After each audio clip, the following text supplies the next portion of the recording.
Hello and welcome everyone. It's time for another podcast.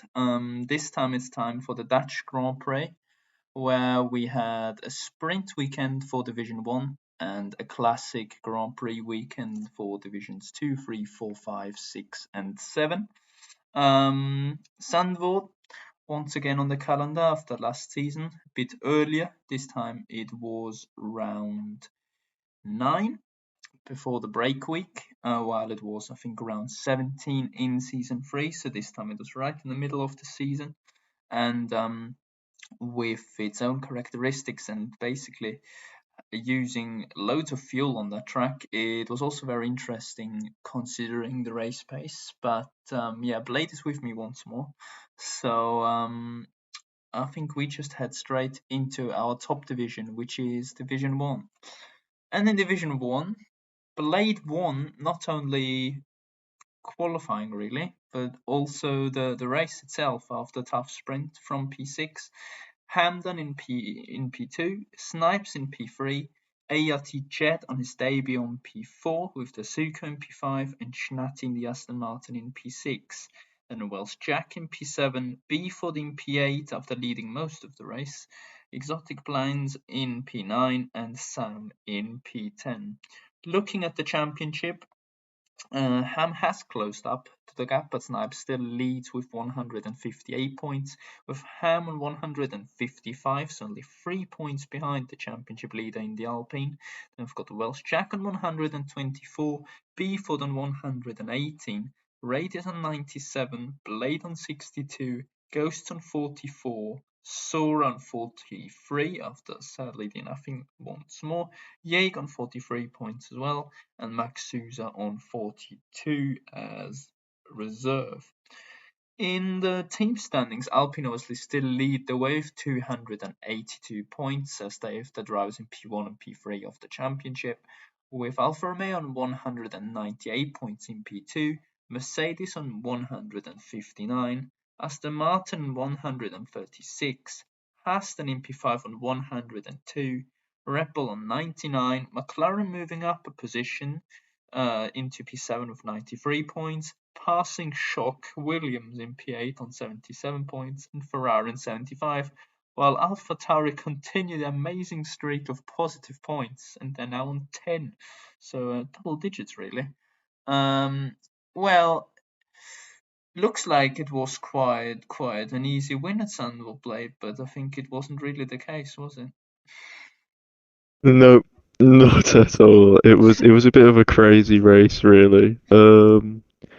I think from what I can remember, qualified on the front row for the third time in a row, so not too bad. Then turn three of the sprint race, I think, yeah, it didn't go so well. I ended Both up ways. facing that corner backwards. Yeah, even worse for you because even though you went backwards, you were facing forwards with wheels off your car. So, Yeah. yeah, yeah. You gotta love that turn three. Yeah, it was an interesting entry to the corner for me with one car on my left and one car on my right, and basically ping ponging off the side of both of them until I ended up spinning. So yeah, I think the sprint was dry. I think Welsh Czech took the win in that one. Yep. I don't really remember where everyone else came. Yeah, I can tell you actually because I'm obviously a Mhm. stats man. If these all loads, Yep. I can say yeah, Welsh Jack obviously won the sprint race. Now I've lost it again. There we go. With the fastest lap as well. It goes Junior in second. Alex in P3. I think he'll be a topic later as well. Ham in P4, Delta in P5, yourself in P6, Snipes in P7, Schnatti in P8, Sam in P9, and yeah, people like Sora, Beeford, Gibson, and myself DNF'd. Yeah. Yeah. Was crazy. I think most of those DNFs were probably on lap one, weren't they? So Trita me, yeah. Gibson, don't know. I don't. I can't fully remember that one. I Beeford thought he crashed into finished, but Christoph, so Christoph DNF'd as well. oh, I remember that. Yeah. Sora, yeah, just crashes. Chet crashed by himself, and Torpen, I believe, crashed by himself as well. So a couple of incidents, but also many people just not having control over the four-wheeled mobile. Yeah, well, I mean, the start of the main race was wet, so I'm sure we can't wait to talk about that. But yeah, back to the sprint.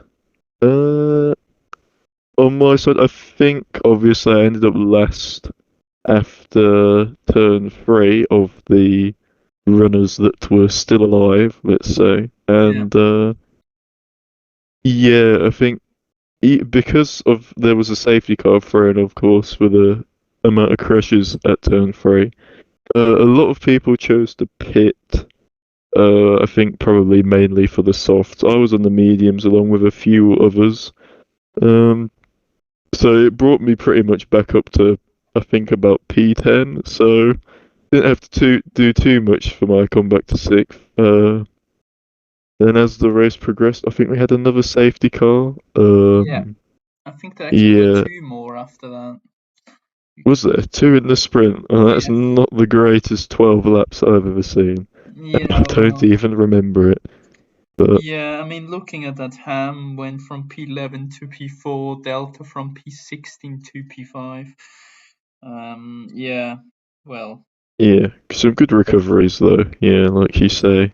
So obviously, yeah, a lot of, well, not too many points to fight for, but a lot of positions to fight for in the sprint. And I guess it's, important to set yourself up for the main race. So I guess everyone was absolutely going for it. But yeah. yeah, Well, a I sprint think, Zandvoort certainly wasn't a painkiller. So, yeah, I mean, what can I say? But main I race was think, good. yeah. Main race was It, good. Well, I can't say because not like I managed to do 2 laps over that whole weekend. yeah, I think you mentioned, didn't you? You did more laps in qualifying than Yeah. the race, so it basically summarizes your race. But yeah, was another interesting main race. Obviously, wet start. I think another safety car was thrown very early on. Um, Beanport and had I that once, amazing move as well in the first sector on Delta, like when he went off basically in that after turn 4, those few kinks up until the detection point or at the end of sector 1. yeah, I think I remember that That actually. was that was a really strong move. I mean, I would Yeah, probably not go for it because I mean I couldn't yeah, I because he was remember. out of Yeah, the race yeah, by then. But yeah. Yeah, yeah. There was a couple. I mean, Zamzor tends to bring up some pretty. Well, there aren't too many battles in like Sector Two area, but when there are, they're usually very. yeah, when They you either hit the end up in a queue, it's really crash different or to battle because it's yeah, got a couple of different lines. I mean, the turn 4 is still not correctly built in the game really because the outside line just does not work. yeah, But which is a shame. But yeah, well, yeah, it is what it is. it So, hampered my race too much in the end, to be honest. I mean, your race ended at turn four, so I think it did. But Well, it wasn't four, no, it was just Sora's yeah, it rear was wing just sticking all the out. cars going. Yeah, well, Yeah. let's talk about the positive things. How have you won then? Mhm. Yeah, was interesting. I think I got spun again that turn three. I don't really. I think it was with Delta. Wasn't really Delta's fault. I think he had a very poor exit out of turn one, and I was going side by side with him into turn three and four. I can't remember which one four is and which one three is, but the banked corner I was Four, going that side by is. side with him. Yeah, the corner before that I was side by side with him, so I guess three. And oh, we made slight contact, and I came off worse. So ended up last again, just like in the sprint. Then, as I think there was a safety car thrown just as the track dried up, so pretty much there were no gambles. Just we all Yeah. went on to the. Ibsen was on the slicks way. Yeah, he loves a bold strategy that usually doesn't work. So so Yeah, yeah, he was testing the waters out. He was he seeing if the track was dry enough. He's even though there was creating his rivers on own the track. swimming pool out there. Yeah, so that didn't go so well for him, but obviously all the time he lost from doing that, obviously was fine because of safety car. Then I had another collision where I lost my entire front wing, so ended up pitting again, and I think that caused another safety car. So once again, it cost me too much, and then I was on I think 4 lap pressure tires, and most other people apart from I think Ched had the same age tires as me. And I think that was it for Yeah, anyone in the top 10. and your Yeah, so we, strategy in the end actually worked nicely. yeah, it worked pretty nicely. So the crash that I had, yeah, it worked out pretty nicely. We moved our way back up the field. I think he managed to move his way up a little quicker than I did, but I got a nice slingshot past him down the main straight, which allowed me to catch up to the train ahead. Yeah, and Um, also, I mean, I think Beeford and Alex were basically swapping the lead 2 or 3 yeah, times, and I think they would have yeah, one of them would have definitely won the race because I don't think they could have been passed really, especially if yeah, the guy in second is obviously in prime position to win the race. But then it happened. yeah. Alex So, passed Beeford, and then he went onto the curb to basically take himself out. Well, completely rip his wing off, and mm, Beeford lost his wing, which I can guarantee you all he was very amused.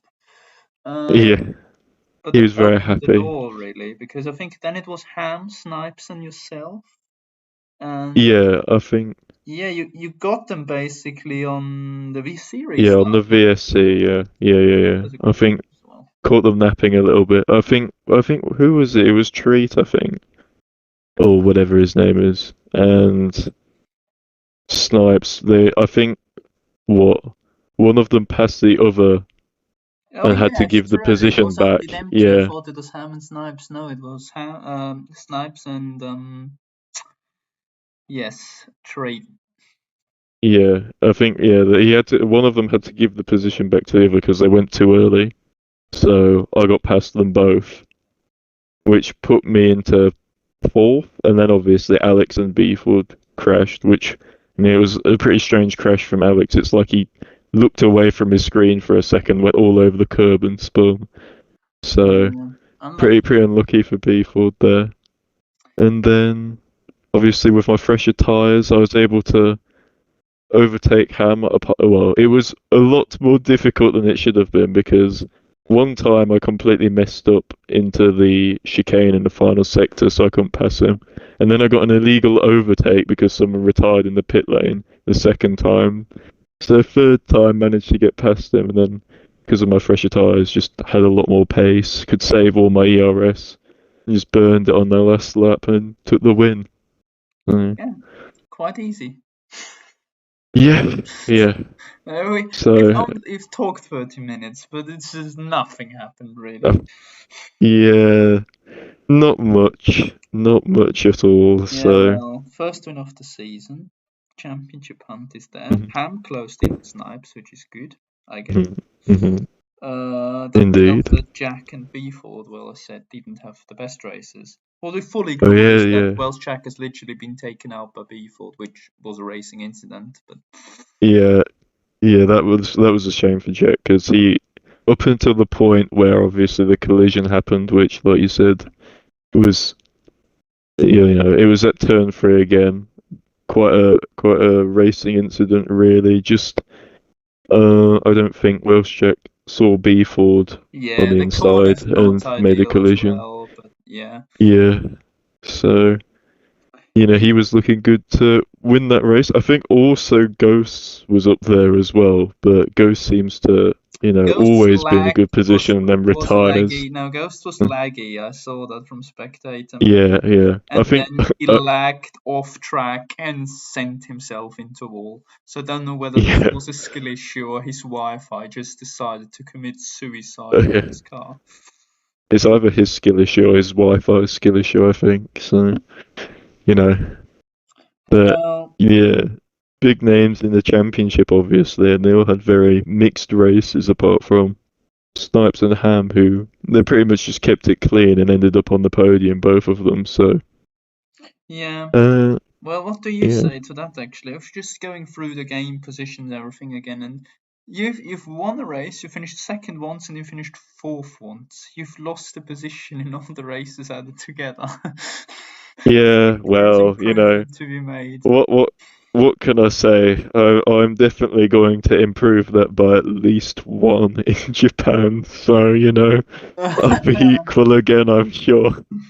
Well, we'll see. Yeah, but yeah, that's Division One. That was um, good background information for the Division One race. And now we head over to Division Two, where there obviously was no sprint, but it was a man on the top step of the podium we could not really expect, but it wasn't a surprise either because Shente Bars won from P4 on the grid with FG Legends, who got pole, finishing in P2 on his GRL debut. Jim then in P3 with Beatty Jordan in P4. He started on soft, so that strategy didn't work out that nicely as he started from P3, so lost one position. Amos Cole in P5, Dylan Baxter in P6, Hypes in P7, Partig in P8, Amos Thomas in P9, and Savage Cabbage in P10, with Lloyd in P11, the last finisher. Looking at the Drivers' Championship, we've got Chente Barsnod leading the way with 154 points, with Jam 20 points behind on 134, Hobson on 124. Jim then in P4, best of the rest on 98 points, with Dylan Baxter on 89 and Amos Cole on 87, only 2 points behind. Slappers on 78 points, so he's decided to stop turning up for now. So he's only in P7 of the championship. That's how quick it can go. Beatty Jordan on 62 points in P8 and Savage Cabbage on 59 in P9, with Hypes in P10 rounding off the top 10 on 56 points. Looking at the Constructors' Championship, Mercedes move up by one position and now lead the Constructors' Championship with 213 points, while Haas on 182 and McLaren on 137, tied with Alfa Romeo. Only 1 point behind them, Ferrari on 136, with Red Bull on 124 and AlphaTauri as well, with Alpine on 120 points, while they perform very strong in Division 1, only P8 in Div 2. We've got Aston Martin on 95, so a couple of points behind Alpine, AlphaTauri and Red Bull. But yeah, still better than Williams, who still sit on 36, which is not really what I want to see. But yeah, I mean, we've had a couple of different tracks now, but it looks after Slappers and Jam at the beginning, then Hobbs, and maybe some AMS drivers, the Gente Vars is now the one stepping his game up and picking up win by win. Yeah, I mean, it's looking like he's enjoying that number one spot recently. He's had a certainly he's enjoying the podium. He's been, right up there in the recent races, winning in Spain, Vegas, and obviously Netherlands. the Netherlands. Yes, so he's on very strong form. I don't think anyone can deny that, and yeah, he'll be looking to take that momentum to the next rounds, but we know, like we always say, how strong Jam is. Obviously, Division 1 in Season 3.5, he knows how to race against the very top drivers. Was he not racing, I think, this week? I can't remember. No, he wasn't racing this week, so Yeah. that's why it was a crucial race for Gente as well. And I don't really think he felt much pressure there. Yeah.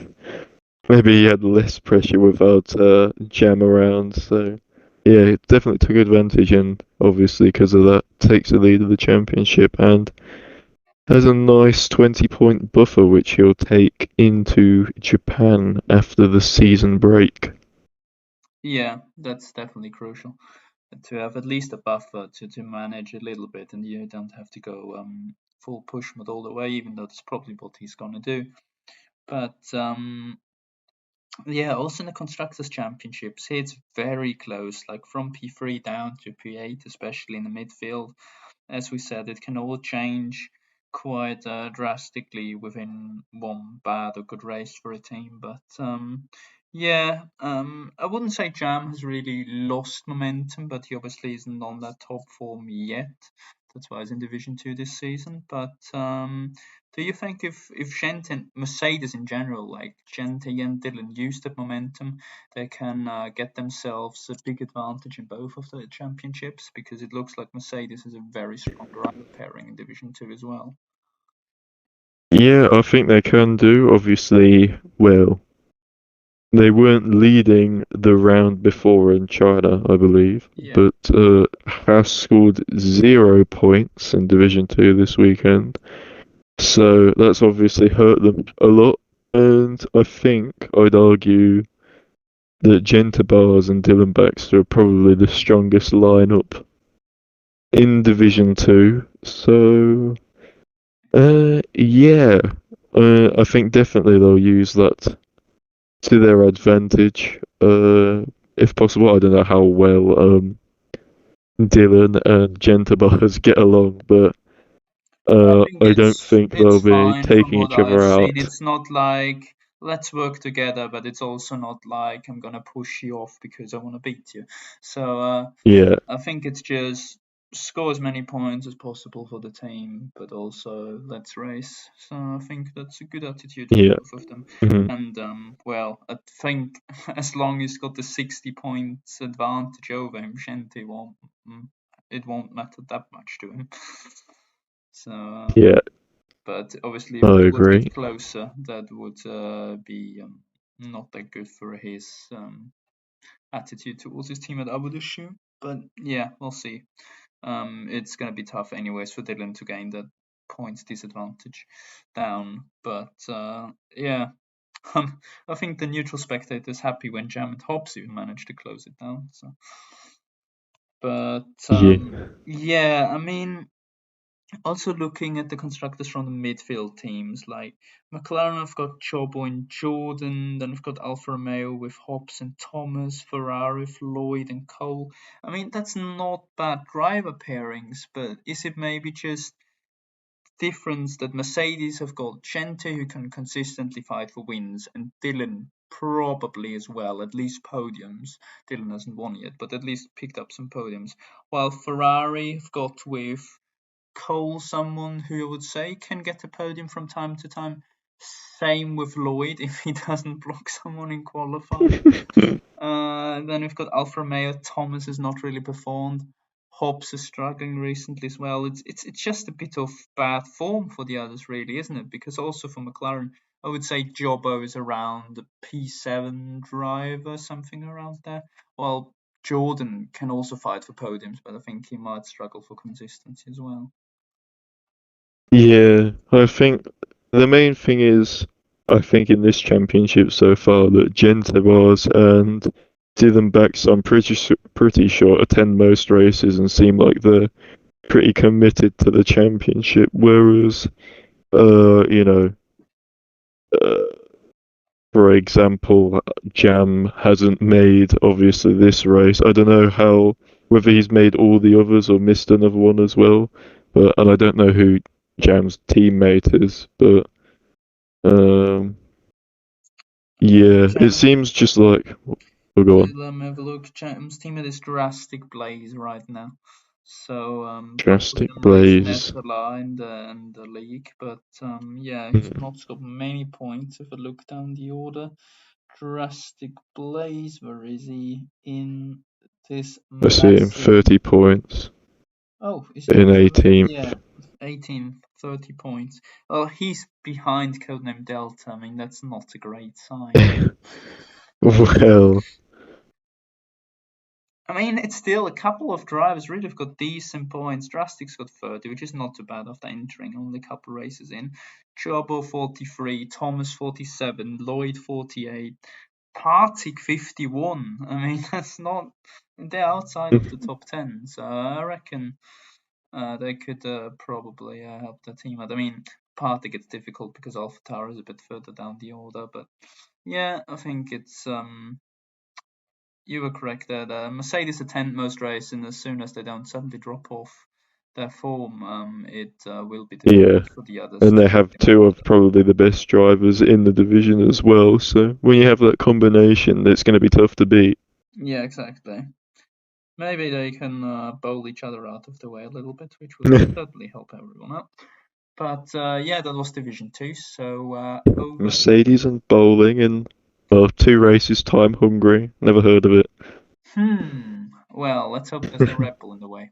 Well, let's head over to Division 3, where it was Avenicus who got pole, it was Avenicus who got the fastest lap, and it was Avenicus who's won the race, with Ashim Basha in P2 and FG Yassin in P3, so he's not spun for once.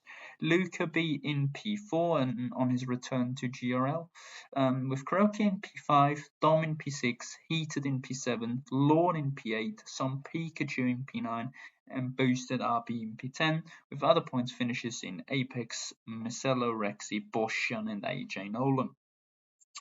Looking at the Drivers' Championship, Avenicus extends his lead. He's now on 143 points, with Boosted on 125, so almost 20 points behind already. Marcelo then on 122, Mac on 108, Shimbash on 89, some Pikachu on 84, Apex on 74, Yasin on 64, Kuroki on 57, and Heated on 50. Looking at the Constructors' Championship, obviously AlphaTauri have got a big margin over the rest of the pack with 261 points, with Red Bull on 186 and Mercedes on 182. And they've got a little bit of a buffer again to Ferrari on 169 and Alpine on 130. We've got Alfa Romeo on 93, Haas on 72, McLaren move up into P8 with 61 points, Aston Martin on 56 in P9, and Williams bottom of the table once again. We are not surprised on 21 points, so they couldn't really make any inroads on the others either. Well, that was a flawless drive from Avenicus. Actually, we've not watched the race, but from just based off the result, I mean, he's pitted with 3 laps to go for a virtual safety car where nobody else really pitted, and he's had to pass 5 cars. He did that, and he's won the race. I mean, that certainly shows the confidence he's driving with right now, which probably also gives him some of those race wins. Yeah, definitely. I remember, obviously, haven't watched the race, but I remember you telling me about this, and yeah, seems like he was a driver that pretty much dominated this division at the Netherlands. Yeah, of course, when a VSC comes out, it helps, but I think you have to have a pretty, decent margin to pit under VSC, come out in fifth, and still win the race with 3 laps to go. So, um, yeah, it's looking good for him. He was the driver coming into this race who was third in the championship, of course, but he's come out of it with almost a 20-point margin. So I think that tells you a couple of things, but tells you how strong of a driver he is, and also how close the championship is as well in this division. Yeah. So, yeah, hopefully for the neutral's sake, he doesn't run away with it, but certainly, I think he's definitely one to look out for this season in this division, because and probably in the future in GRL as well, because with this kind of pace, we could see him potentially move up after this season if he can keep it out of the wall, which he does like a good crash, I've heard. Yeah. So, Well, um, yeah, this is we'll where he see. starts now. Yeah, I mean, he loves a bit. It's just a little spin, doesn't he, Avenicus? But yeah, said the pace seems to really be there right now. But there are another, I think, 12 rounds to mess up for him, or 13 actually. So let's hope he does it a couple of times to keep the championship interesting. Uh, Boosted then, yeah, in P2 is said. I think him and Misato and Maka will have a decent fight.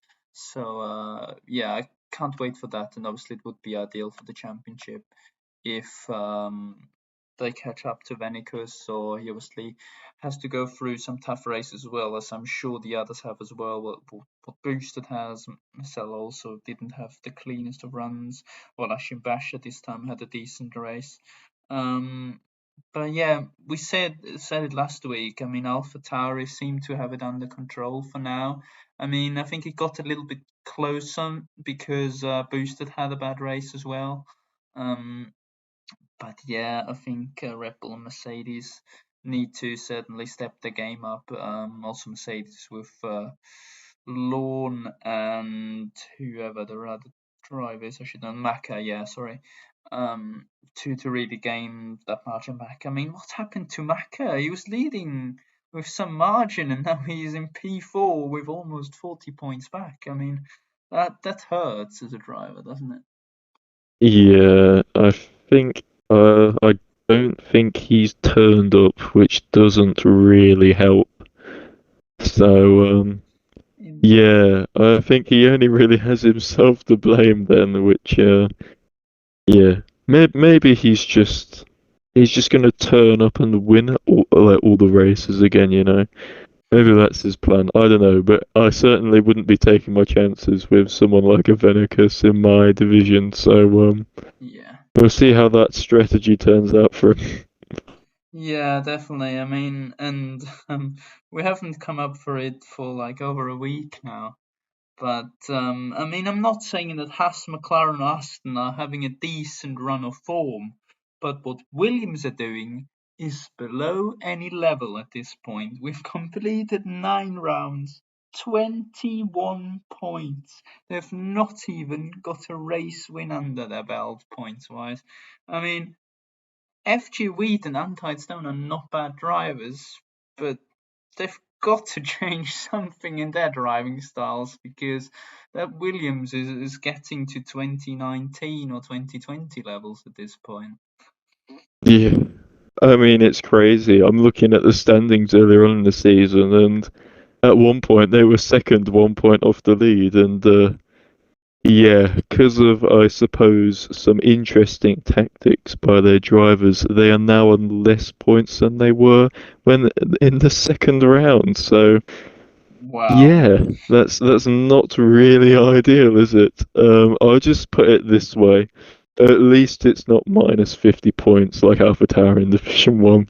It could always be worse. Well, we said it last week. If AlphaTauri didn't have that many minus points, they probably would be closer to the top two. But yeah, Williams have just decided to not score anymore, which is certainly not helping them. But yeah, I mean, I'm always saying I'm sure they're gonna get back into winning ways, but at this point, we've only we've almost gotten to the halfway point of the season. There's not that much time left. Yeah, I can't lie. I'm not sure whether they'll reach the 50 points they were on round three at this rate. Yeah, well, we Mm. can pray, but another team that's quite decent in the division below is Red Bull. So let's talk about that in Division 4 because it Oh, was Chesper, the reserve driver, who won in the Netherlands from Quell in second place. Then we've got Sonic in P3 for Alfa Romeo, Ronnie in P4. Then we've got Tweaky Scorpion in P5, which I believe is his best GRL result ever. Aram James in P6, Nebrestrom in P7, White Josh in P8, Captain Daniel in P9, Shock Be Like in P10, and then other point scorers Arian Daniel Jack, a well known AI driver, Timbo Boy, and Remote Banjo, with Chade Hilt and Raven West not scoring any points. In the Drivers' Championship, Raven West leads still with 155 points. He's not gained anything, but that does not matter because Bright wasn't attending, so he also sits on 125 points, and the gap remains the same. Captain Daniel then on 99 points, with Aram James on 98, and Ron as well on 98. So P3, 4, and 5 very closely matched in this championship. I've got Koi in P6 on 91 points, with Quell on 80 in P7, White Josh on 77, Sonic on 61, double pegging with Tweaky Scorpion in P10 on 61 points as well. Just pointing this out here, Tweaky Scorpion is a Williams driver, but he's got 3 times the amount the Division 3 guys have. So focus on that man. He's one of the Williams heroes at this rate. Mercedes lead the way in the Constructors' Championship with 263 points, so over 100 points margin to P2 and Alpine, who are on 156 points.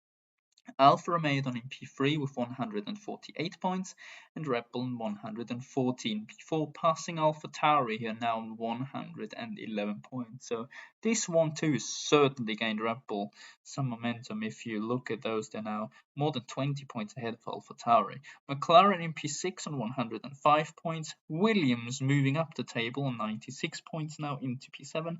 Haas on 91, same as Ferrari, who dropped 2 positions, and Aston Martin on 78 points. Well, that was certainly a good result for Red Bull, and that's helped them out massively because such a 1-2 finish, also in a very long season, is very, very crucial in the overall, but also the Division 4 Constructors' Championship, isn't it? And that's certainly you can build up from. Yeah, it's definitely a huge result. I mean, funnily enough, they've only gained 1 position, Yeah. which, considering how close most of the Constructors' Championships are in general, yeah, there's a bit of a surprise to see a 1-2 only gain 1 position, but they've pretty much jumped themselves from battling with the likes of, AlphaTauri, Red Bull, McLaren, Ferrari, Williams, Haas, and Aston Martin, basically the battle for last.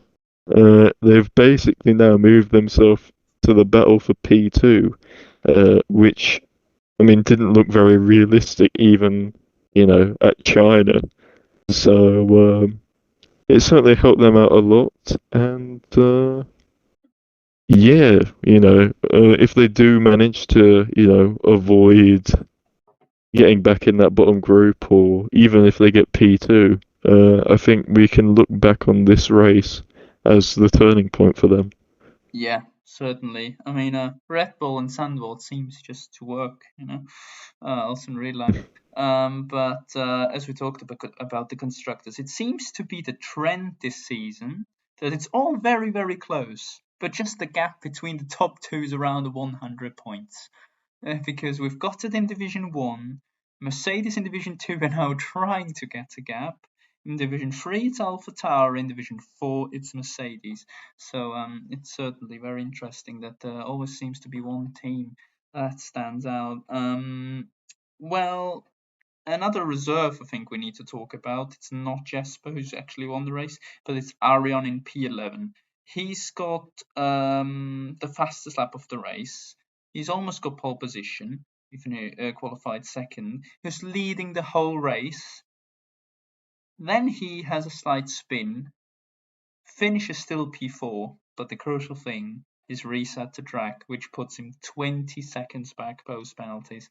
I mean, that's a rookie mistake, isn't it? And you shouldn't do that if you wanna start your campaign now and not lose any more points to the others.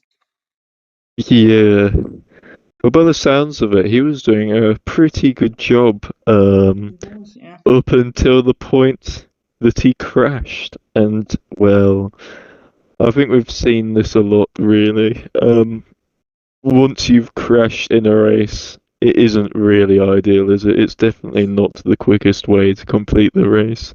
That's a So, very to Arian, diplomatic yeah, answer. my advice would be if you don't crash next time, maybe you will win. And also don't reset the track, maybe read the rules would be good. Yeah. So, reading the rules and not crashing, I think that's the key to success. And then you wonder where our line of the weeks come from.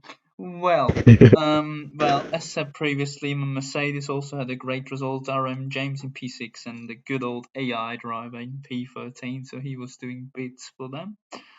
Yeah. But yeah, looking at the Drivers' Championship, I mean, quite funny. Raven West doesn't score points for once, and his main competitor isn't here either. Captain Daniel then in P3, he could have taken advantage as well, but he decided to get involved in 5 incidents with Ronnie Rosie. Aaron James then also was involved in an incident with Nebrestrom. I mean, what's going on with these people? They should gain points and not get involved in midfield incidents. I mean, at this point, Raven West could just start a little week break, like not only 1 week because we actually got a week break, but what about 2? Because he's at this point the only man seemingly when he doesn't get abused on track and crashed out. He is the only one who can score points weekly or turn up. Yeah, I mean, I remember a conversation between Roman Grosjean and Kevin Magnussen, and them talking about them hitting each other on track as being a little kiss. There's too many little kisses going around in this division, I think. So, yeah, Raven West has it pretty easy, I think. Well, we say that, but if he continues crashing out, like I said, it's crashing out is not the way to win races or championships. So hopefully this is a one-off. Yeah, hopefully Bright listens to this podcast because he's a specialist when it comes to crashing, I think. That's true. Well, yeah, I mean, Well, I yeah. mean, Raven West has it very easy then if he's got everyone in the division crashing apart from him. He just needs to not join them. yeah, well, So, quite easy, no? Well, this yeah. is the How typical hard can it Yankees be? as said. Raven West very consistent, maybe lacking a little bit of pace, and then Bright very, very quick, but just likes to light up the rear tires and spin his car into the gravel. Uh, but yeah, that's his Bright moments. Well, that was bad. But yeah, as said, in the midfield and the constructors, well, in the fight for best of the rest, and Mercedes, it looks like Alpine, Alfa Romeo, and Red Bull are now the ones to fight that one out, and we'll see what happens to the Mercedes drivers. As James is only 1 point off P3, and Ravenous still leads the way with Bright not turning up, so that's certainly going to be an interesting one next week as well. Well, in 2 weeks' time, because we've got a week break. Over to Division 5, where, and now excuse me if I misspell that, Becker Sigete wins at Zandvoort with Radix in P2, Andrew in P3, Diamond Miner in P4, Triangular Lemon in P5, McMessy in P6, Freezy in P7, and then the DNFs of Spaldo, Alex PC, and then the 2 people who tend to crash, Zomans and Spud Racing. Looking at the Drivers' Championship after this, almost a Belgium, Dutch Grand Prix, Andrew leads with 108 points, with McMessy on 84, Freeze on 81, Drizzle on 78, and Spald on 74. So those top 5 are still pretty close. Willarem then in P6 on 50 points, with Radix in P7 on 46. Becker Sigeta, oh my god, that name is awful. 45 points for the man in P8. Alex PC on 43 points and Erna in P10 on 36. In the Constructors' Championship, this time it's pretty close at the top. Alpha Taurin 159 points remaining in the P1 spot, with Alfa Romeo going up into second place on 152 points, and Ferrari in 151. Then we've got McLaren 124 going into the fourth position, with Mercedes dropping 1 down on 122 points in P5. Aston on 73 points, with Alpine on 71, Williams on 52, actually passing Red Bull, and P9 on 50 points, and Aston Martin on 36. I mean, the race results include plenty of information, but if you look at the championship, you can't see that McMessy would have actually taken points out of Andrew, but he didn't because he decided to spin with 3 laps to go, which caused an awful moment for him in his championship, because that's just a tough loss, isn't it? When you're beating a championship rival and then just due to a mistake on your own, you lose those points, and the championship gap gets even wider and wider. Yeah, I mean, I only have one thing to say about that, and that's oh no. So, yeah, oh Oh, no, yeah, if you see his Twitch clip of him crashing, you might understand why. Yeah, he obviously decided to use no traction control for this race, and he's doing pretty well, obviously. P2, um, taking points out of his championship rival, and then once again, like I said in the last division, crashing is not advised in a championship fight. And clearly, these people, they need to listen to this podcast, because after this, they have no excuse and they'll know how to win a title. He crashed, so he got pretty lucky in the fact that a lot of other people crashed, and he crashed so close to the end of the race that he still got himself some points. But yeah, obviously difficult to transition to having less assists, and it was a pretty harsh moment, obviously, where he ended his race in the wall despite almost, he was spent probably a good 40, 50 minutes running in a very respectable P2, so obviously a shame, but I think him transitioning will hopefully for his sake pay off in the future, and he'll be able to have a strong end to the championship. Whether it'll be too late and Andrew has too many points for that to happen, we'll have to see.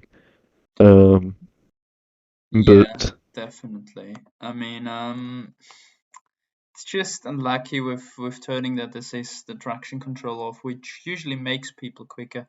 But then, yeah, just unlucky in the end. I mean, what would Andrew say in the paddock? Like Messi, it's fine, because look at all those people. Everyone, even yourself, is a Ferrari fan. So maybe it's just gifted him some nice points to give Andrew his first championship win.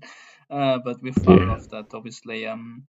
Also, Freeze, he didn't have a great race. Drizzle wasn't even there due to obvious reasons. Spaldo DNF. So it was basically just on the plate for Andrew to pick. And if there is a bacon sandwich lying on the plate, he's going to pick that one for sure.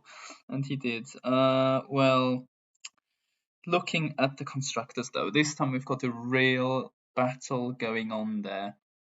8 points splitting the three teams who also have the five best drivers right now by some margin in the championship.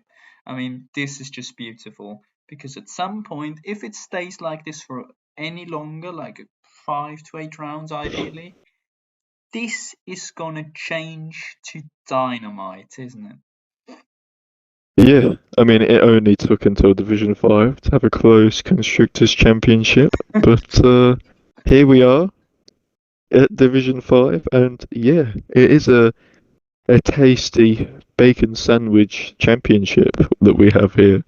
Um, Obviously, some very strong drivers in each of these teams, and as a result, only 8 points separate the top three, with McLaren and Mercedes also in it, for the potentially the win. So yeah, I think well, looking at I don't even know which drivers are in which team, but I'm sure it's great.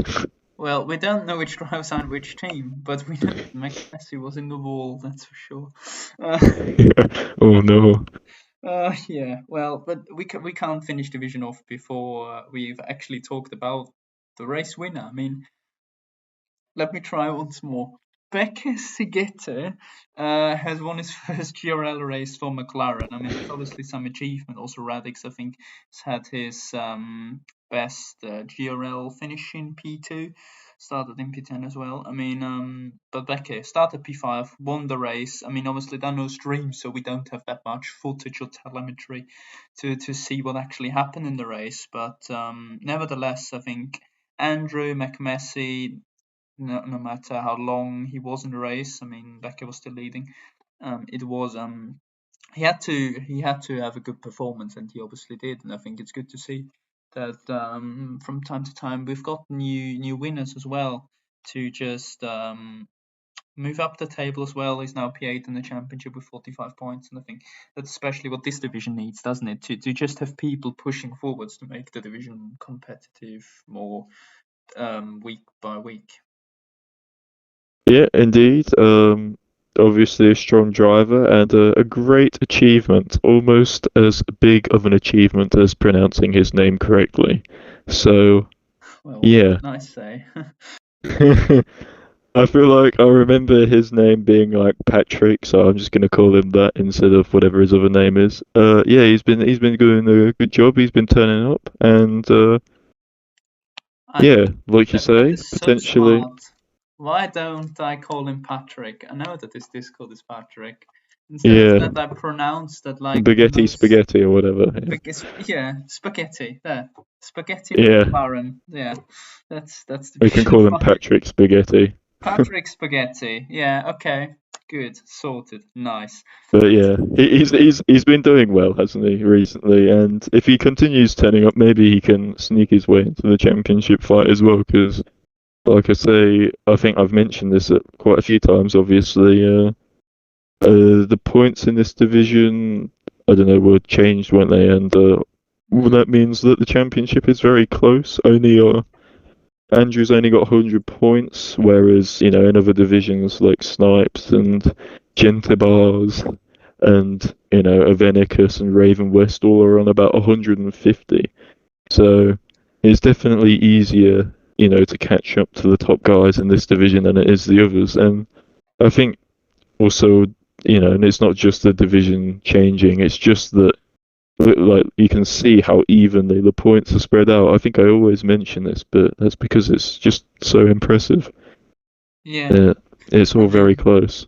Zach Brown is American, but he showed in his McLaren team that the spaghetti were cooking, so that's always good. Yeah, over to Division 6. Haas won again, not 10th Cannon. He's finally done it without putting his whole car into the barrier. Sintium has conquered the Netherlands. He got pole position and won the race. Daza started second, finished P2. Doesn't really tell the whole story. PRL Hayes, after penalty removal, finishes in P3 for the Papaya team. Pat Peda in P4, Lexus in P5, 10th Cannon in P6, only started P15, once again gained loads of positions. Kieran in P7, Azrael in P8, Theodore in P9, and our average P10 finisher RM Greeny in P10, rounding off the top 10. In the Drivers' Championship, Milk Cow still leads the way with 139 points, from 10th Cannon in second on 104, Lexus then on 96 points, Pet Paid on 75, Kieran on 69, Daz on 61, moving up 8 positions with that second place, Callum Laddler on 60 points, level pegging with PRL Hayes in P8, Sintium now moving up 9 positions with that race win, on 55 points, meaning he's more than doubled his amount of points, with RM Greeny somehow with P10 moving up 2 positions, with now 49 points in P10. In the Constructors' Championship, it's not close anymore like it was in Division 5. Alfa Romeo lead the way with 212 points. Haas move up into second with 159 points. McLaren 152. AlphaTauri 129. Aston Martin make a huge step with 115 points, moving up 4 positions into P5. Ferrari 114. Red Bull on 109, Mercedes on 107, Alpine on 101, so those 4 teams all moved down 1 position. Williams stays the same, but that's only because they're lost and they're only not having more than 100 points because they sit on 75. Well, so new winner in Division 6. I thought he would have won before, but it took him good 9 rounds. And looking at the championship, I mean, is it just me? But this championship just feels like nothing is changing every week I look at the table Um, yeah, well, you at the wouldn't top, be wrong. and especially at the top. So, I mean, in the midfield, it's just going on right now. The people yeah, moving up almost 10 yeah, positions, but it's the just midfield is crazy, but yeah, the top is not so crazy. I think the front three have broken away a bit from everyone else, so yeah. I mean, I could see Pet Peda gaining on Lexus, but then I could see Lexus gaining on 10th Cannon, but I can't see 10th Cannon suddenly gaining 35 points. I mean, it's just not possible, is it, to suddenly gain 35? yeah, you'd Unless they need sprint. a sprint weekend for to do that. I mean, in case your owl is a bit silly, you could get him some points deductions. But yeah, that's not really in Yeah. your hand. But yeah, it's as we said last week. Haas, Syntium, amazing qualifier pace. This time carries it over to the race, wins the race. 10th Cannon qualifies 15th. How many cars were there? Yeah, it was not, was it even 15? No, it was 19. So fair enough, he's out qualified for people, but he needs to sort this quali pace out, doesn't he? I mean, I shouldn't talk, but Yeah. Well, it was not 20 because Theodore says he started 20th. oh, must have been 20 then. I'm just blind then. Doesn't change the fact that Tennis Cannon has only outqualified 5 cars. He needs to sort Yep. out this qualifying, doesn't he, if he wants to have a real chance in the championship. Yeah. Well, what can I say? If you're fighting for the championship and only qualify 4 positions ahead of Greeny, then there's something wrong. Has Greeny So qualified 18th or what? he's Or 19th? qualified in 19th position. So Dear. yeah. Um yeah, like you say, I know that 10th Cannon likes his gain position stat. Well, I don't because I don't know that, but he probably does because it's a good stat. But 79 positions qualifying gained. towards the back every single race and having to fight your way through the field is another top tip in not winning a championship. You need to be qualifying up there if you want to fight for a championship. There are some, you know, some outliers, but yeah, ideally you want to be qualifying high up if you want to fight, especially the likes of NJ to the title. And luckily, I don't think he turned up, or at least he certainly didn't score any points. Yeah, So from the neutral he still perspective, gained, but it's also very good that he picks up loads of penalty points on random races. So that might be good for 10th Cannon, but yeah, as said, I think he's got good race pace. Otherwise, he wouldn't get up there, or at least keeps it clean. But it's just difficult. It just makes it so much more difficult for him by just qualifying in P15, in P13, in P18. That's just not what you want, because in case one time something doesn't go your way and your rival, who always qualifies up the top, suddenly wins the race, the gap is almost 60 points. And 60 points with a couple of races to go, for example, is game over.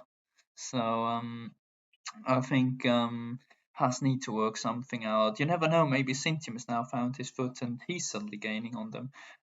Also, Lexus. I mean, he's always there or thereabouts, but I've not seen him winning. What's that? yeah, He's just, yeah. I mean, it's difficult, isn't it? I mean, we obviously want the championship fight here with the top Alfa Romeo drive involved, but seemingly nobody can deliver that fight yet. I mean, looking at the Constructors' Championship, Alfa Romeo are fabulous. So this is one of the divisions that gains them most of the points. But also, rarely seen Haas in P2. I mean, obviously, as said, 10th Canon and Cintium, but they're doing a good job here, apparently. Yeah, Doesn't yeah. really... First time since Division 2 we've seen Haas so high up, I'm pretty sure. So, Yeah. yeah, they're doing well. They're doing very well. I think obviously Cintium is a bit of a uh I don't know. He's Quali merchant, crazy. let's be honest. He's He's gained yeah, minus he 45 obliterates positions. everyone in quali and then tends to crash. So yeah, I think well, like I say, if you don't crash, you win, and that's definitely something Cintium needs to do because I think a lot of people are scared of him in this division by looking at the chat. They think he needs to be moved up, but um, Yeah, I mean, obviously, his pole time if of he's not finishing the 1:07, race, yeah, 1:07 is really good for Division 6. that's quicker than Division 5 pole, I think. Look, we Uh, can compare that actually because we've got such a small it system. is, It is just about quicker, yeah, less than yeah, five, but still and yeah, not that far off Division, four pole. No, just over yeah, it Division here. 4, and even going all the way to Division 2, which, well, it was affected by rain, Yeah, but but still. only a tenth and a half off that, which is quite incredible, really. Um, but the reason, obviously, he's in this division is because of his consistency, or shall I say, lack of consistency. So, Yeah, well, the CRE esports driver. I'm sure they were gonna work on that. yeah, But yeah, the also hidden compared gem. to other divisions, Aston Martin are now doing well. I mean, they've got Pat Pader, who seemingly is now one of the best of the rest drivers, really. So if Aston Martin keep the form up, maybe they can enter the fight for the top three positions as well. But yeah, as we said, I think it needs just someone to really take the fight to NJ or Milk Cow, however you want to call him, because I personally am not a big fan of saying Milk Cow has won the championship. I don't have anything against the person, but the game attack is just an absolute disgrace. Well, that's just my personal opinion. You never know. Maybe, don't know, Chicken Egg turns up to. We've got Chicken Rosary somewhere, I swear. Yeah. He's in Division 5. So, well, um, we had Division 5, we had Division 6. Now let's move over to the best championship of them all, Division 7, where there's Sion, who's won his home Grand Prix from third position in qualifying. He's won the race, also got fastest lap. Logan finished second. I mean, originally Logan won the race, but he's done a no-no. He's crossed the white pit entry line, which cost him the race win in the end with a 5-second time penalty. Then we've got Leo Hamilton in P3. So Lewis Hamilton's brother is doing bits, but he's from Australia now for some reason. Browns to Buns in P4 for Mercedes. And we've got Stewart in P5 for Alfa Romeo, Moss in P6, Gaza Buchanan in P7, Monopole Monster in P8, and Sparky in P9, picking up some crucial points in his championship. Then we've got the nefs of Tyler, Axel Asher, Vettel, and Sigramato. In the Drivers' Championship now, Sion on 118 points, leading the way this time, with Axel Asher second on 104.5 points. Logan Jaden on 93 points, moving up 4 positions into P3, with Stube on 92.5 in 4th. Leo Hamilton then on 90 points in P5, and Gasser Buchanan on 88.5 points. Browns the Buns on 88 points in P7, with Mike Reed on 70 points in 8th. Moss in ninth with 67 points, and Ace Guy on 54 points in P10. Looking at the Constructors' Championship, it is very, very close at the top. McLaren move up to P1 from P3 last week to 176 points, leading the way now 1.5 points ahead of Haas in second, and Williams drop down another position. So all the hope they had for 1 week leading the Division 7 Constructors, they're now down to third and 172 points, but they can surely get those 4 points back on McLaren. Ferrari then in fourth on 144.5 points, with Alpine on 121.5 and Red Bull on 109.5, moving up 2 positions, same as their competitors in P7 with Alfa Romeo. They are then 2 points ahead now of Mercedes on 105 points and AlphaTauri 96.5, dropping down multiple positions, with Aston Martin having a shocking experience so far in Division 7 with 29.5 points. I mean, was a close race again in Division 7, but well, Logan has just gifted one of his biggest rivals, if not his biggest rival in the championship now, a win by just not by just crossing the pit entry line. I mean, I'm not saying you can't, but you certainly shouldn't do that if you want to have a chance in winning. Yeah, well, what did I say earlier? Not crashing and reading the rules, and he's managed not to crash. But the other important factor was completely ignored, so yeah, sad times for Logan. Um, I'm sure he'll have to do better next time. I know it's tempting crossing that white pit entry line, but you know, if you do, you're given a penalty. So please don't do that. I just don't feel like a gangster. Crossing that white line makes you feel like an absolute madman. Well, it's cost him at least 5 seconds, so that's his price. But yeah, I think some of those people really can write a book or create a tutorial on how to not win a championship at this rate, because there have been some vital mistakes this week. Yeah, Lewis Hamilton in P3 as well, another podium for him, and especially looking at the championship.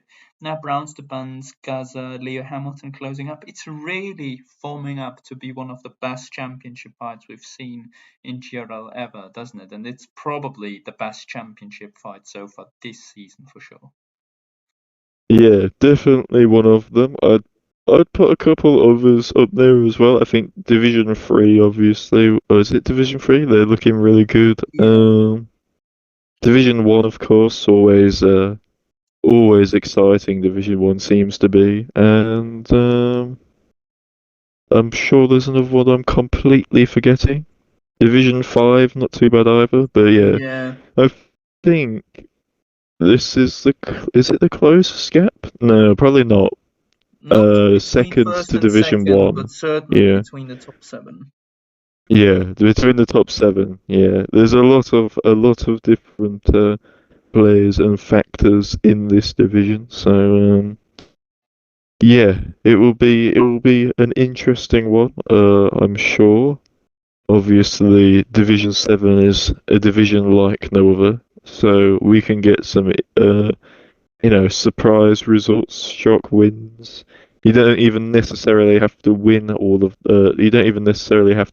races like we saw in season 3 with Bright, because his consistency was why he was a Div 7 driver, and because of that consistency or inconsistency, he missed out on the title. So, uh, obviously, good for Mr. Desert. I don't know.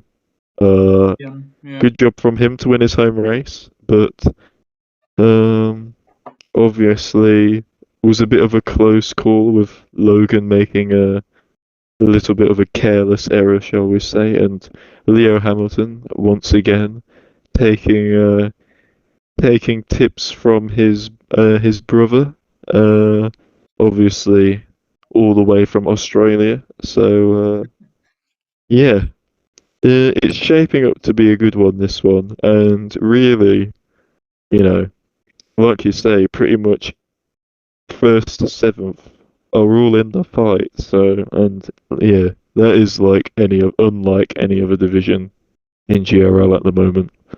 Yeah, it's also crazy. If you look at points per race, like Ace Guy sits 10th in the championship and he's got the best points per race average. If he would race more often, he'd be right in there. Then we've got Leo Hamilton and Sion on 15 points per race. Very solid average. Will MCM, 14 points per race. Was he gone? He's not even in the top 10. Stuart bent looking them in. I have had 12 points per average. That's another great average. We could have like 10 cars split by 25 points, and then it would be absolute madness. Gaza Buchanan, for example, he's only got 10 points per race, but he's there or thereabout. We're just finishing the race by race. Yeah, but that's certainly very interesting, as you say. Especially Leo Hamilton and Brown Spans as well, drivers that are certainly now showing their pace this game. And also looking at the Constructors' Championship, I mean, we've blamed Williams a couple times, who weren't very nice to us either, I think. And McLaren in general, they're not bad, but they don't have the greatest of seasons, despite obviously having the best Division 1 driver. I mean, it's very close up there at the top, and everything can change something, especially because Williams have got, if I look at the lineups, they've got Leo Hamilton, which is basically the main threat for this championship now. And McLaren have got Cian and Moss, which is a very solid lineup. And the third team there's Haas with X Flash and Mike Reid. So you'd probably say Williams has got a bit of a disadvantage because their main driver really is Lewis Hamilton, but this is still shaping up to be a great Constructors' Championship, isn't it? Yeah, definitely. Obviously, before this race, McLaren were actually quite far back. Didn't really look too close to Haas, but one race later and they're suddenly in the lead, which I don't think, if you told us that last podcast, I don't think we'd expect that. So, well, maybe we would have, but No. let's move on from that quite quickly. And Williams obviously moved down a position, but they're closer to the lead of the championship than they were before this week, so they haven't really done a bad job. It's just that McLaren's done such a good one, and hasn't done a job at all because they've scored 0 points. So, yeah, obviously, these are, I think, fair to say, some of the weaker teams in the overall constructors, but they're doing well in this division, so that's good to see. We don't speak about the other weaker team in the overall championship because they're also last in this one, so we will move on. Yeah, exactly.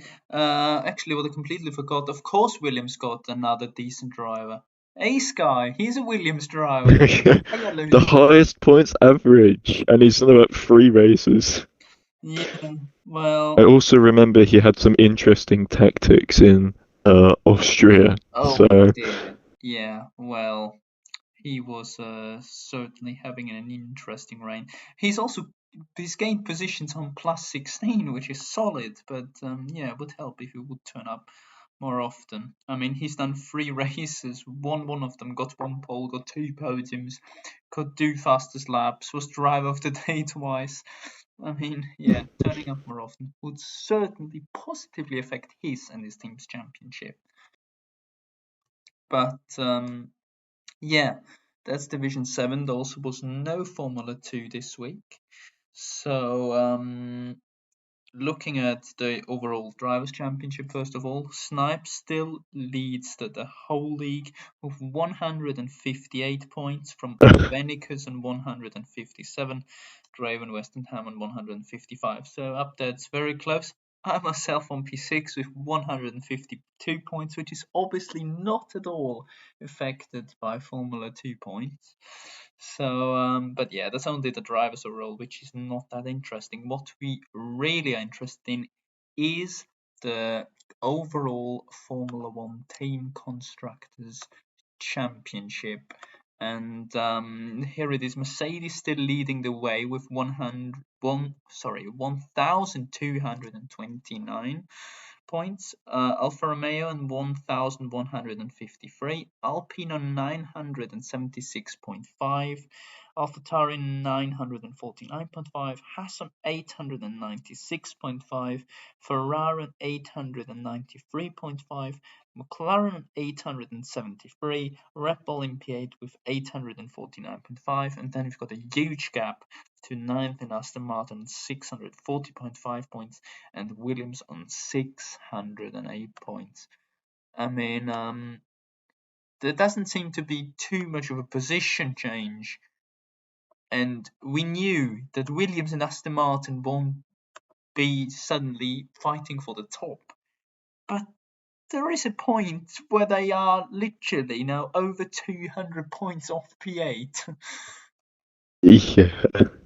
I mean, you put both their points together, and I think they'd barely be ahead of Mercedes.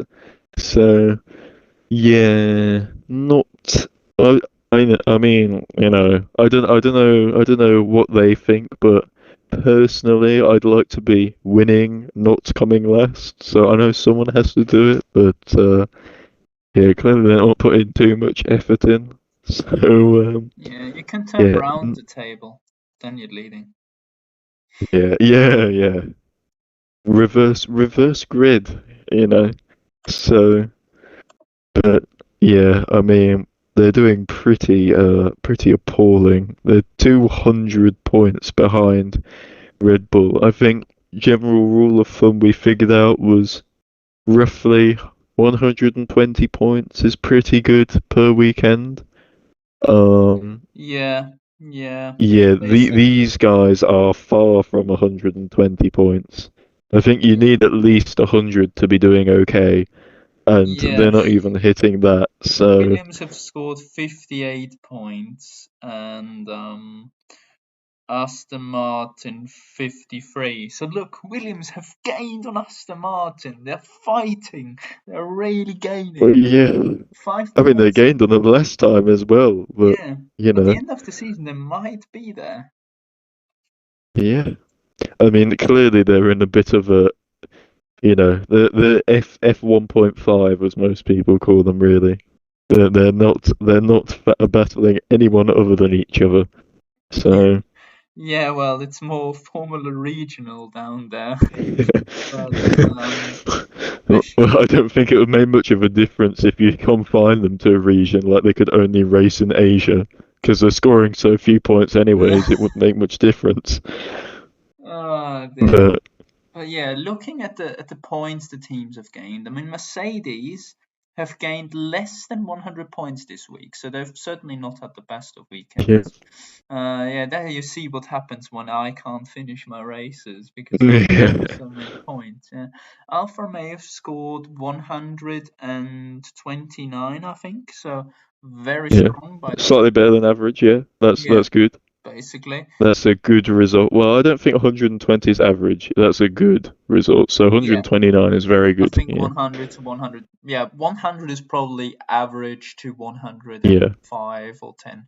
So Mhm. AlphaTauri have only scored, if I am correct, like 75 points, even Yeah, less actually. So that's not ideal for them. that's pretty They've poor. lost Yeah, position again. Alpine themselves, though, they've gained just over 100 points, so it's a low average for yeah, them. pretty good Yeah, once has on again. 70 points only, so that they've not Yeah. scored many either, but they luckily are in a spot where even if you don't have a great weekend, you're not suddenly going to be off the pack. Ferrari have scored 97 points and not too good either, but I said they stay in the same position. McLaren Yeah, 147, I think. That's very, very that's good. That is strong. I think we saw a bigger jump last week, but that's But I still think very strong. I Alpha think Alpha Tauri, Tauri, yeah, were if like we look at that, 160, were they? 717, they have scored.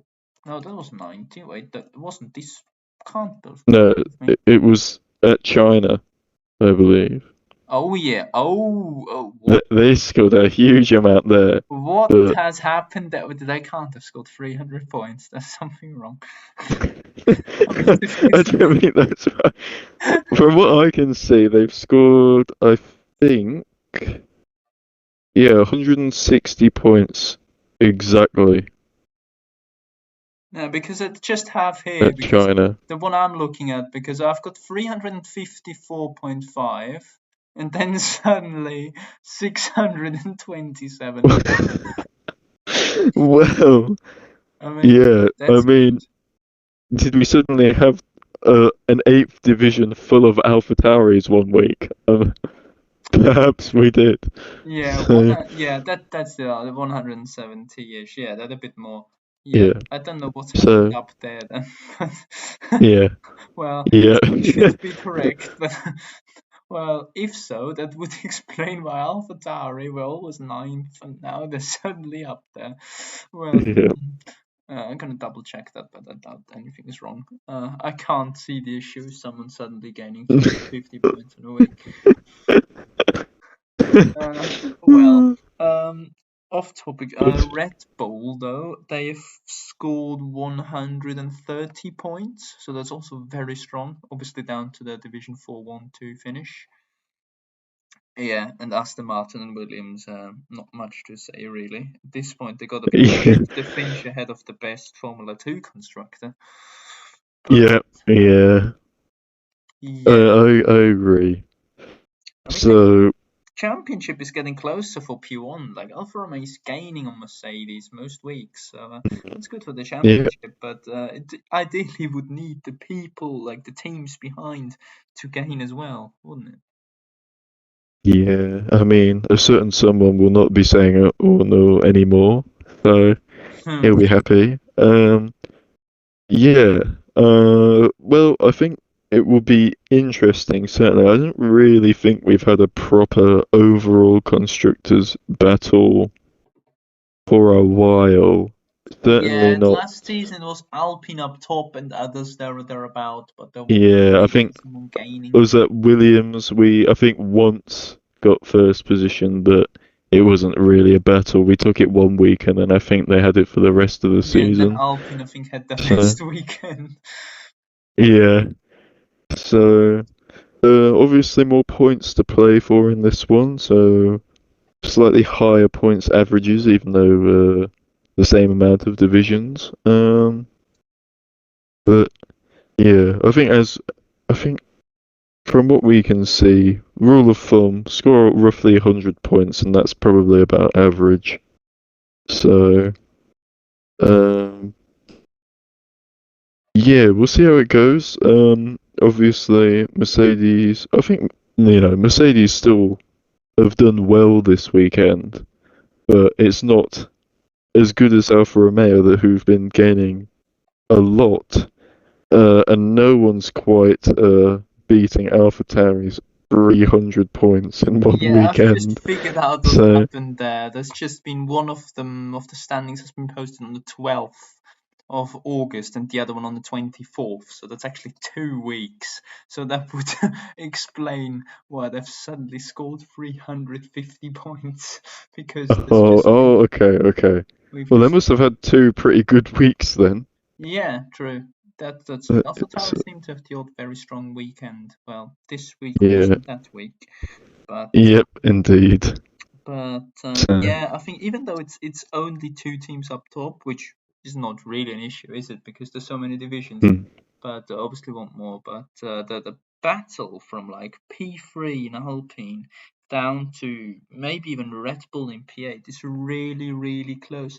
And the thing is that it's every week one team that stands out, which is basically characteristic for overall constructors. And yeah, McLaren this week had a very Yeah, strong one. Um, let's make is it it? two in a row. Yeah.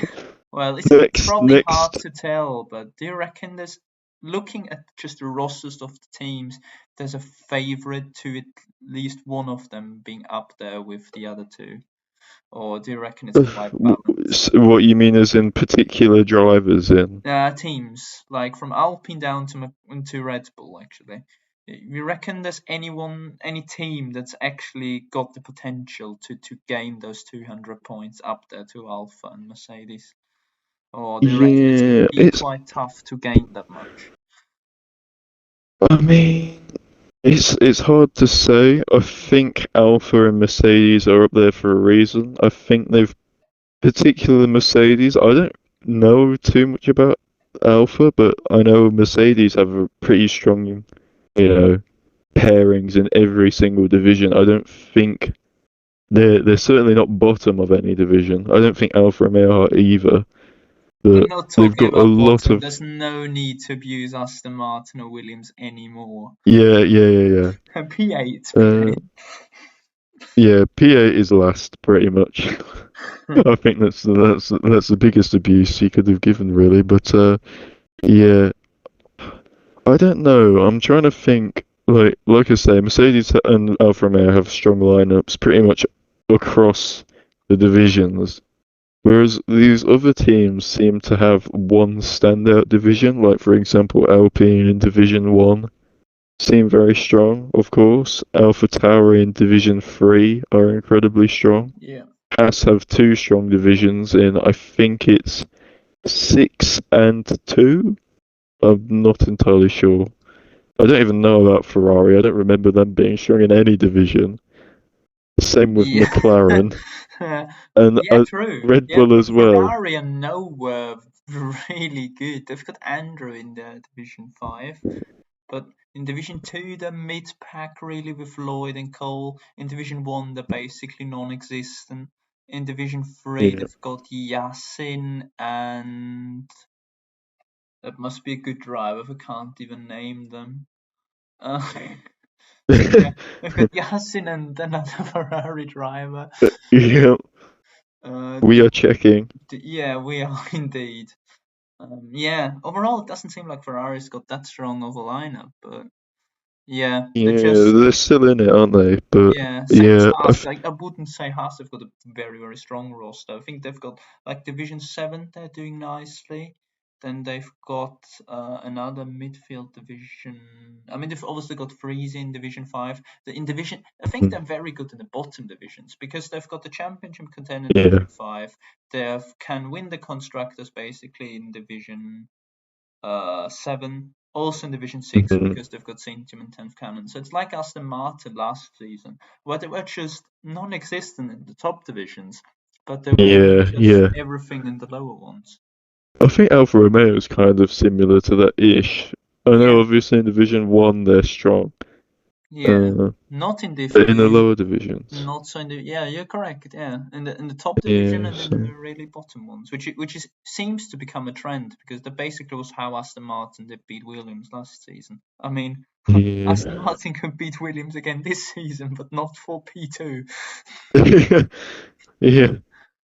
I mean, I don't even. Williams beating Alpine this season doesn't seem very realistic at all in any division, considering I'm pretty sure Williams have less in pretty much half the divisions, if not more. So, and We yet could beat. somehow, I think Williams and Aston Martin must be last in almost every division apart from one. Okay, look at this. Division 1, Aston Martin 4th, Williams 8th. Don't ask me how they've Mm, scored 77 points in Division 1. I mean, they've got Ghosts and Trazy. In yeah. Division 2, we've got Aston in 9th and Williams in Oh. 10th. In, No, that's a good division for both of them. in Division 3, we've got Aston Martin in 9th and Williams in 7th. In Division 4, we've got Oh, Williams in 7th and Aston Martin in 10th. well. In Division 5, we've got Williams in 8th and Aston Martin in 10th. Oh my god. In Division 6, we've got Aston Martin in 5th and Williams in Ooh. 10th. They were ninth last week. Just putting that out there. At China, Aston Martin were ninth as well. And in Division 7, we've got Williams in 3rd, by far the best position, and Aston Martin in 10th. Yeah. I can't believe it. Every single division apart from Division 1, One of them in that last. Aston Martin or Williams are in last. And that's probably because AlphaTauri had a 50 points deduction. So, well, to be honest, they'd still be last, I think, even with that points deduction. Oh, there was 55. Yes, they would still be last, but still. Um, yeah, Yeah, it's we're not a getting. good look when you're last in almost every division between the both of you. Yeah, So, well, Aston Martin always tried like they were always quite humble and didn't see anything like fighting talk going on there. So I think they didn't really expect to fight for the top. But considering Williams before the season said we are gonna go for that overall constructors championship, I don't think they've understood how it works. So yeah, well, I said how to win a championship earlier, but I think in this case, uh, having half the points of your champion, the champion in the overall, isn't a good way to win the constructors. So yeah, I think they need to work on that a little bit. I think probably next season, because I think it's a bit too late now. well, it can only get better. Well, Well, but let's hope for the maybe we sake of can those figure two. out something. So if we look at completed races, we said consistency. Mercedes leads the way with 120 completed races. Alfa remains second with 115. So you'd say Meta is around 118, 120. Williams Mhm. finished 107. So they finished 13 races less, which is more than a race less per week.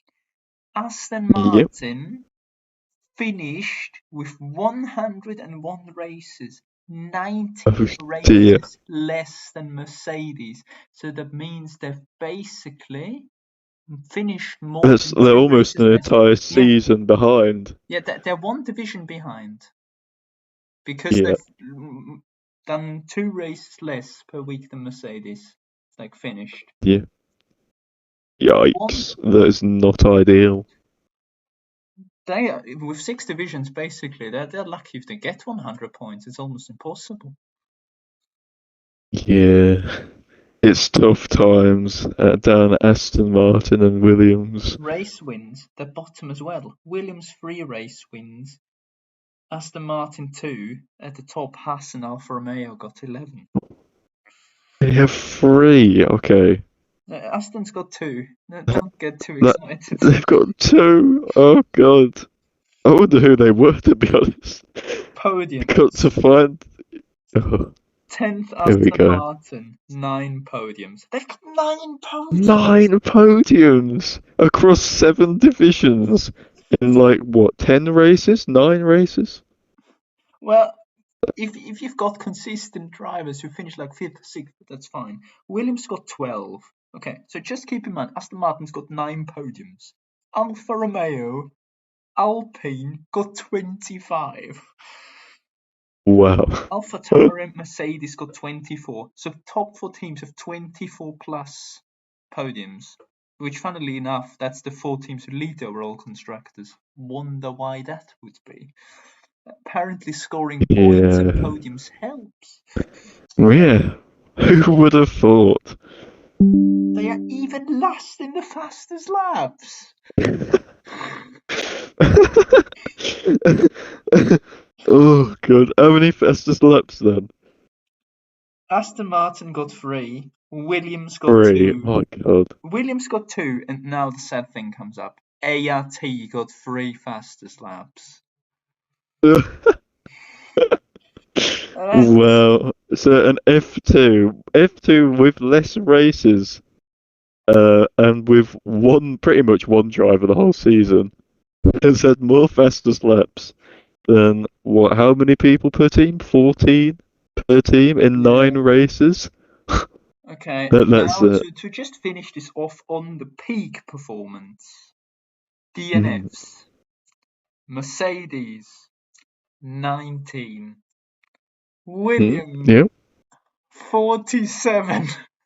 Well. Oh god. That's that's not how you win a I didn't championship. realize we had 47 races yet.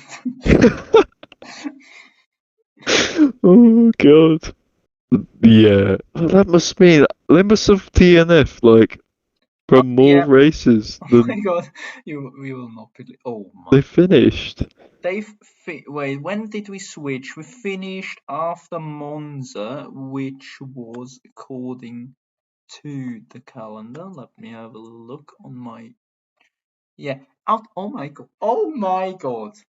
Out of 67 rounds, Oh, they've retired 47 times. well, that's crazy. That's crazy statistics. They have I mean, finished less than a third of their races. I mean, a man once said in Division 7 commentary, this is shocking. Yeah, well, I mean, they're leading this championship by 10 points, to be fair. Nobody's touching Yeah. Williams in DNFs. Yeah. Yeah. Well, how many do Aston Martin have? Because 34. 34, that's not But great yeah, either. McLaren But, and the Red Bull have got 37. wow. Okay. I still feel like out of Uh, what 67 rounds, I would say like 20 to 25 is okay. 25 is okay. Yeah. But you shouldn't DNF in a third of your races, should you? Yeah, not really. I mean, it's crazy though, because you say Aston Martin have finished more races than Red Bull and McLaren, right? But Yeah. they're over 200 points behind. What are their drivers doing? Are they Well, are they stopping on track or what? Eight stopper maybe? I don't know. Like, well, what is going on? yeah. This just proves Mercedes is up there just down to pure consistency. They've got the lowest amount of. They've got 19 DNFs, so they've Mhm. basically got less than 2 DNFs per week. Yeah, well, that's strong. That's very strong, yeah. And Alfa Romeo finished 9 races less, which would Yeah. have helped them if they finished those ones. Maybe But that's what they're doing. Maybe that's why they're gaining now. So, yeah, yeah, true. I mean, Ferrari finished 28. Have that's retired pretty good as 28 well. times. Have retired, not finished. Finished 28 would Compared be to ridiculous. compared to 37, and what was Williams? 47. 47. That is crazy. Yeah, 28 doesn't seem that bad when the two cars below you, the two teams below you have almost had 10 more DNFs than you. But yeah, wow, those have been some eye-opening statistics. I can't lie. Well, the thing is, Williams, in the races they finished, almost got a 50% podium streak. Wow. I think they've Well, got out of the 22 races they've done, mhm. they've got It makes they've no 20 25 or so. They've gotten 12 podiums. yeah, it makes me wonder like what are the average points? Like Points per because race. obviously they've DNF'd 47 times. So how many average points have they got in the races they finished? It must be pretty good to be That can't almost be beating Aston figured Martin. out for some reason. It's not. Yeah, Of course it can't, because that would be very interesting. yeah, it would be. There we go. Yeah, completed races. No, swept up. Sorry, there were over 100 finished races. Yeah, because of all the reserves as well. So, but still, if you look at the sprints, Alfa Romeo, yeah, sprints. Everyone is good at sprints. Alfa Romeo's top finished 26 sprints. Aston Martin bottom 22. Even there, they are at the bottom. Yeah, at this point, I'm not surprised. I think every statistic, at least one of the two will be at the bottom. Yeah. Oh well. I think this would otherwise, if we don't stop it on purpose, not end well. Anyways, so I guess Yeah, we can I think keep it's this been a lengthy overall. podcast. Yeah, indeed. I mean, next week it's Japan. Well, in 2 weeks it's Japan theoretically, and we obviously do not Yeah. know what's going to happen there. I mean, Japan is a Nope. great circuit for Yep. racing, and for some reason I'm really confident for Japan. I don't know why. I feel like I'm going to have a really good first 6 laps, and then we'll see Yeah. what happens. That the start of the race is always crucial. But Yep. yeah, Japan certainly one of the, I would say, top 5 tracks on the calendar for sure. In league racing, it's always a bit difficult, isn't it? But overall, a very, very highly rated track, and you especially can't say anything else. Indeed. I mean, very historic track. I think probably one of the favourites for most drivers in real life, and it's good on this game as well. Certainly better than previous games for us Yeah, controller players. So I think on wheel, I think always a lot of people have enjoyed it, but yeah, with the new pad technology, we get to enjoy it a bit more as well. So yeah, I think yeah, will be an exciting race. Obviously, great first sector. Uh, only figure-of-8 track in on the F1 calendar. oh So yeah, yeah, yeah, only one DRS zone. So overtaking is generally harder, I think. I think even although overtaking is pretty good on this game, it's probably one of the harder ones. You still get a lot of overtaking though. exactly, And yeah. Yeah, yeah, that's going to be very uh, interesting for sure. Also, people yep, can vary on wings and etc. and the setups because, as said, yep, it will be harder to overtake, so you might as well go lower wings and sacrifice the yep, first sector. But yeah, we'll find that out in a couple of weeks' time. yep. Yeah. Rain is always a factor as well. That's Oh another big yeah, thing. So yeah. Rain would yeah, be good. interesting for sure. But yeah, this was basically a podcast to the Dutch GP. If you've not realized it within the past 1.5 hours. Uh, but if you want to hear something about the Japanese Grand Prix, tune in when the next podcast is out after we finish this one, obviously. But Still might be listening by the time it's released. yeah, very good point.